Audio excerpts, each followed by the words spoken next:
मेरी बहू। सरिता की शादी एक अच्छे परिवार में हुई है। उसका पति रोहन उसे बहुत प्यार करता है। घर में उसकी सास शांति और ननद मीनाक्षी भी है, जो सरिता के किसी काम में दखल अंदाजी नहीं करती। लेकिन फिर भी सरिता को ऐसा लगता है कि दुनिया की सबसे ज्यादा बेचारी बहू वही है और सबसे ज्यादा अत्याचार उसी पर हो रहा है।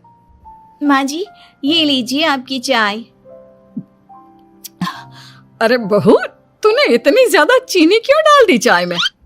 हाय हाय माँ जी, मैंने तो उतनी ही मीठी बनाई है जितनी मीठी आपको पसंद है।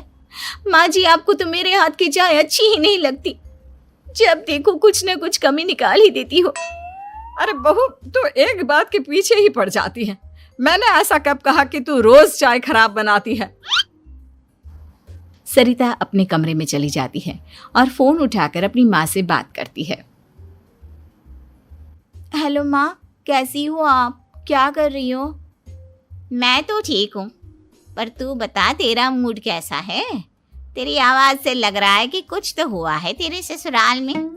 अरे क्या बताऊँ माँ, यहाँ तो हर समय मेरे साथ बहुत बुरा व्यवहार होता है। मैंने अपनी सास के लिए इतनी अच्छी चाय बनाई, लेकिन मेरी सास चाय पीते ही मुझे 4 बातें सुना दी। बेटी, तू इतनी छोटी छोटी बातों पर ध्यान ही क्यों देती हो? तुम्हारी सास ने कुछ बोल भी दिया तो क्या हो गया, वो बड़ी है ना तुझसे। माँ ने इतना समझाया, लेकिन इस बात का सरिता पर कोई असर नहीं हुआ। अपनी बेचारी बहू की छवि वो बदलना ही नहीं चाहती।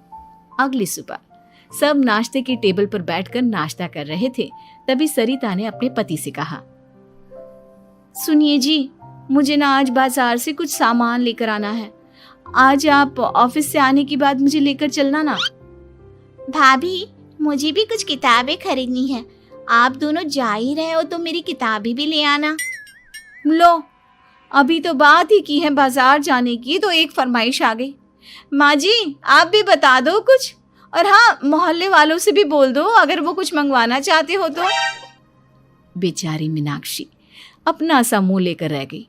ये सब देखकर रोहन से चुप नहीं रह गया और वो गुस्से में बोला, सरिता, क्या हो गया है तुम्हें? मीनाक्षी ने तो सिर्फ किताबों के लिए बोला है।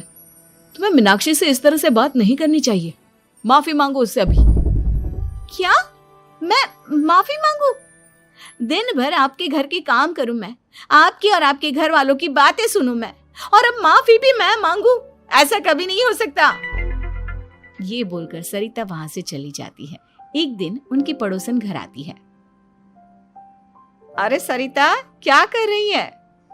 और क्या करूंगी भाभी जी, बस घर का काम ही कर रही हूँ। आप बताओ कैसे आना हुआ? अरे मैं तो तुम्हारा हालचाल पूछने आई थी, लेकिन तुम तो बिजी लग रही हो। कोई बात नहीं, मैं बाद में आ जाऊंगी। और क्या करूं भाभी जी, जब से शादी होकर आई हूँ ना, बस काम ही कर रही हूँ। और इस घर में ना कोई मेरी कदर नहीं करता। पति है जो बस घर से ऑफिस, ऑफिस से घर। ननद को तो कॉलेज से फुर्सत नहीं।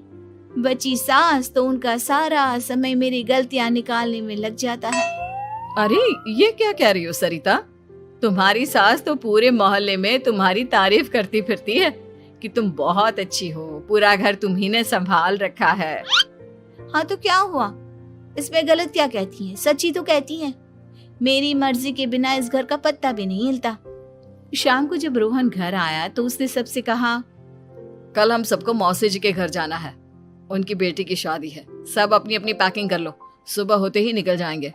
और सरिता, तुम कान खोलकर सुन लो, वहां जाकर किसी की बुराई भलाई शुरू मत कर देना, नहीं तो मुझसे बुरा कोई नहीं होगा। हाय हाय जी, आप तो ऐसे कह रहे हो जैसे मैं सुबह शाम सबकी बुराई करती फिरती हूँ। आज तक कोई कह नहीं सकता कि मैंने किसी की पीठ पीछे किसी के बारे में कोई बुरी बात बोली हो तो। अरे बस बहू, बात को और ज्यादा आगे मत बढ़ा। हमें सब पता है तो हमारे साथ क्या व्यवहार करती है। ये बात घर तक रखना, शादी में किसी को कुछ मत बोलना, नहीं तो सब कहेंगे कि शांति की बहू कितना बोलती है। हाँ हाँ, सब कुछ तो मैं ही बोलती हूँ ना। आप लोग तो हर समय फूलों की बारिश करते रहते हो मेरे ऊपर। सारी गलती मेरी है जो मैं इस घर में आई। सबका कितना ध्यान रखती हूँ, लेकिन फिर भी मेरी तो आप लोगों की नजर में कोई कदर ही नहीं है। अगली सुबह सब लोग मौसी जी के घर पर चले जाते हैं। वहां पर शादी का माहौल होता है, सब जगह चहल पहल होती है, बहुत सारे मेहमान आए हैं।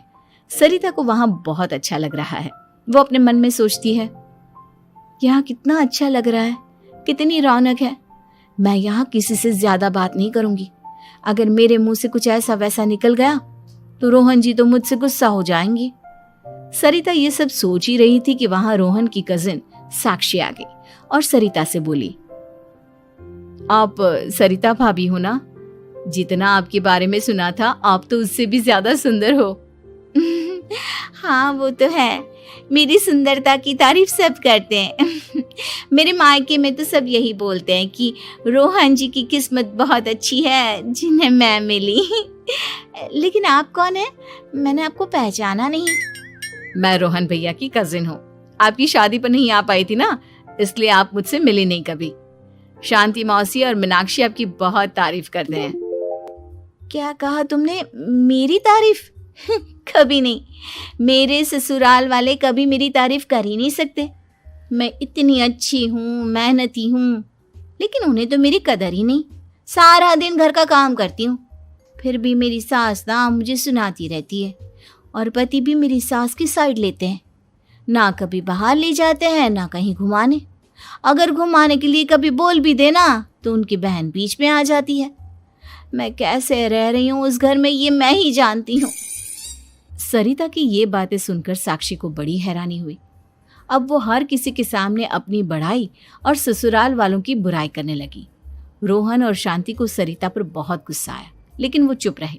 अगले दिन जब वो अपने घर पर आए, सरिता, तुमने क्यों सबके सामने मेरी इज्जत का तमाशा बनाया? तुमसे बोला था ना कि चुप रहना।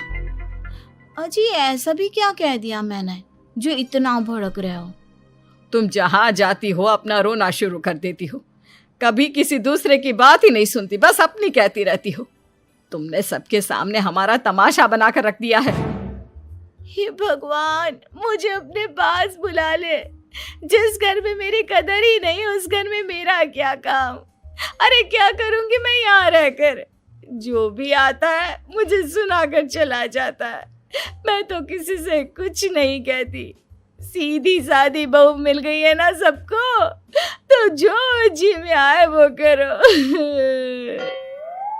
सरिता ने अपने आगे किसी को कुछ बोलने ही नहीं दिया, और उस दिन भी उसने सबके सामने खुद को बेचारी बना ही दिया। अगले दिन मीनाक्षी कॉलेज के लिए लेट हो रही थी, इसलिए वो हर काम जल्दी जल्दी कर रही थी। अपना नाश्ता लेने किचन में गई और पतीले में रखे गरम दूध को गिलास में डालने लगी।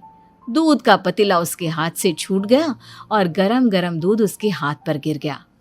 ओए माँ, हाय मेरा हाथ, माँ मेरा हाथ जल गया। मीनाक्षी की आवाज सुनकर सरिता दौड़ती हुई आई। ये क्या किया तुमने? तुम्हें नाश्ता चाहिए था तो मुझसे बोल देती, मैं क्या मना करती थी?